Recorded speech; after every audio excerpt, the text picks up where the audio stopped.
Part 5, What is correctness? Plato's theory of ideas. What the nation should be. In his theory of ideas, Plato explained how one should live. He also explains how nation should be, not just personal way of living. Let's follow Plato's grand ideas. Number 1, Plato's theory of ideas. Plato is a disciple of Socrates. Socrates argued that there was absolute correctness, and that one should live for that correctness. Plato, like Socrates, thought that there was absolute correctness. He named the world where the absolute correctness exists as the ideal world. And the world we live in is an imperfect world, that is sensory world, with respect to the ideal world.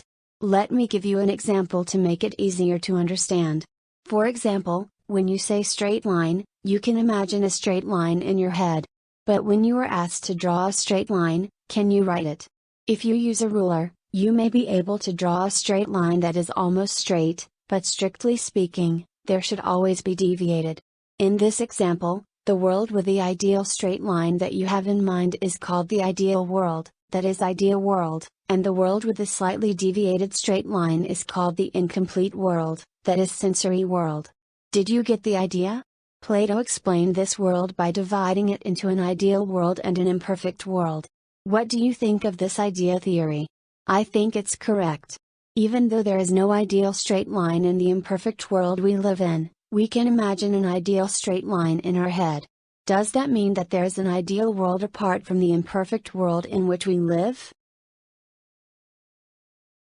Number 2, what does it mean to live properly? Plato argued in his theory of ideas that an ideal world, that is absolute correctness, exists. One should live in pursuit of its absolute correctness. It's the same idea as Socrates. Plato explained that wisdom is needed to get closer to the ideal world. In other words, you must study. However, the world we live in is imperfect, so it doesn't go well. Even if you know that you have to study, it's human beings who just want to skip. However, Plato says you should control the imperfect world thinking and aim for a state of wisdom. He also thought that he or she was a courageous person who could go to a state of wisdom. You can imagine Plato's idea.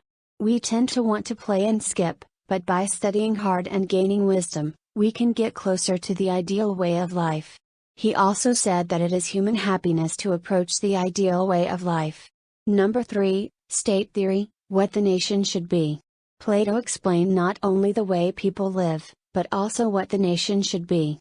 He has a really grand idea. Plato said that the nation is the same as human beings, and that it should aim for an ideal world. The top person of the country is to study hard and acquire wisdom.